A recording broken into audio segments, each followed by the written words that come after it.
আসসালামু আলাইকুম, কেমন আছেন সবাই? আজকের ভিডিওটা কিন্তু একেবারে আপনাদের রিকোয়েস্টেড। রেডমি টার্বো 4 প্রো এর রিভিউতে আপনারা একেবারে ঝড়ের গতিতে কমেন্ট করেছেন এই ফোনের নাকি নোটিফিকেশান আসে না, আর আসলেও তা 50 মিনিট বা 1 ঘন্টা পরে আসে। তাহলে চলুন কথা না বাড়িয়ে দেখে নিই এই ফোনের বিরক্তিকর সমস্যার কারণ এবং সমাধানগুলি। রেডমি টার্বো 4 প্রো আসলে একটি পাওয়ারফুল ফোন, আর এই ফোনের সফটওয়্যার হিসেবে আছে হাইপার ওএস এর একটি ফিল্ড সেটিং সিস্টেম, যা ফোনের ব্যাটারি বাঁচানোর জন্য ফোনের ব্যাকগ্রাউন্ডে থাকা অ্যাপগুলোকে একেবারে বন্ধ করে রাখে। এর ফলাফল কি হয়? ফোনে নোটিফিকেশান আসে কিন্তু ফোন সেটাকে ঘুম পাড়িয়ে রাখে, আর ফোন যখন জাগে তখন একেবারে সব নোটিফিকেশান চলে আসে একসঙ্গে, তাই যেন মনে হয় 1 ঘন্টা পরে নোটিফিকেশান আসছে। অনেকের ফোনে আবার নোটিফিকেশান আসার সিস্টেমটা একটু আলাদা হতে পারে, তবে যেমনই হোক না কেন আমরা কিছু কৌশল অবলম্বন করতে বলবো। সেই কৌশল অবলম্বন করলে আপনার সমস্যাটি সমাধান হয়ে যাবে। তাহলে চলুন কথা না বাড়িয়ে ধাপে ধাপে সেই কৌশলগুলো অবলম্বন করে সমস্যাটি সমাধান করার চেষ্টা করি। আমাদের এই পাশের ফোনটি হচ্ছে রেডমি টার্বো 4 প্রো এবং এই পাশের ফোনটি হচ্ছে স্যামসাং গ্যালাক্সি S24 আলট্রা। আমরা সর্বপ্রথম দেখব যে রেডমি টার্বো 4 প্রোতে কি সত্যি নোটিফিকেশন সমস্যা আছে কিনা। তার জন্য কি করব, গ্যালাক্সি S24 আলট্রা থেকে একটা মেসেজ সেন্ড করে দেখব যে নোটিফিকেশন আসে কিনা।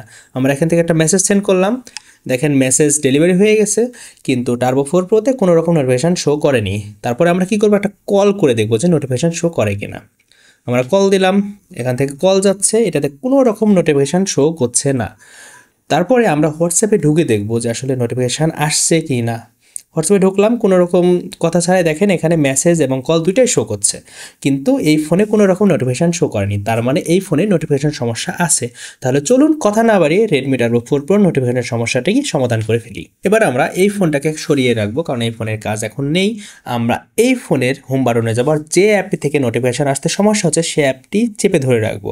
সেখান থেকে আই বাটনে যাব, আই বাটনের সেটিংয়ে যে এখানে অটো স্টার্টের যদি পাশে এটা অফ থাকে তাহলে এটা অন করে দেব। তারপর আমরা নোটিফিকেশানে যাব, নোটিফিকেশানে যে যদি শো নোটিফিকেশান অফ থাকে তাহলে এটা অন করে দেব। এরপর একটু নিচে ফ্লোটিং নোটিফিকেশান যদি অফ থাকে এটা অন করে দেব। তাহলে আমাদের কাজ এখানে শেষ। এরপর আমরা যাব সেটিংয়ে। সেটিং থেকে একটু নিচে দেখেন নোটিফিকেশান অ্যান্ড স্ট্যাটাস বার আছে, এখানে ক্লিক করবেন। এখান থেকে দেখবেন অ্যাপ অ্যান্ড নোটিফিকেশান এখানে লেখা আছে, এখানে ক্লিক দিবেন। এখানে ক্লিক দিয়ে আপনি যে যে অ্যাপ থেকে নোটিফিকেশান চান তার নোটিফিকেশানটা এনেবল করে দিবেন। যেমন আমি বিকাশ করে দিলাম, এরপর কল অফ ডিউটি করে দিলাম, এরপর যেমন সোশ্যাল মিডিয়া ফেসবুক এটা করে দিলাম, আর মেসেঞ্জার তো করে দিলাম, হোয়াটসঅ্যাপও করে দিলাম। মানে আপনি বুঝতে পারছেন যেগুলো অ্যাপ থেকে আপনি নোটিফিকেশান চান সেগুলো সবগুলো আপনি এনেবল করে দেবেন। এরপর এখান থেকে বের হয়ে আবার সেটিংয়ে চলে যাবেন। সেখানে সেটিংয়ে একটু নিচে আপনি দেখতে পাবেন ব্যাটারি সেটিং, সেখানে ক্লিক করে কারেন্ট মোডে যে যদি দেখেন ব্যাটারি সেভার করা আছে তাহলে এটাকে আপনি ব্যালেন্স মোডে করে দিবেন।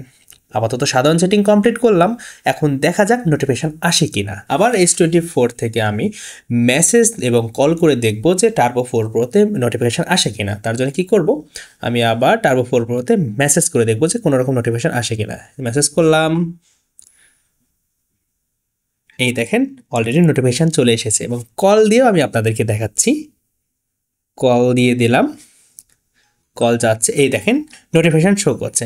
তার মানে আমরা আমাদের সমস্যাটি সমাধান করতে পেরেছি। এত কিছু করার পরেও যদি আপনার ফোনে নোটিফিকেশান না আসে তাহলে আপনি কাস্টম রম ব্যবহার করতে পারেন, কিন্তু আমরা কোনোভাবে এটাকে প্রেফার করি না, কারণ আপনার ফোন তাতে ডেড হয়ে যাওয়ার সম্ভাবনা থাকতে পারে। তো ভাই, এই ছিল রেডমি টার্বো 4 প্রো এর নোটিফিকেশান সমস্যার ফুল সলিউশন।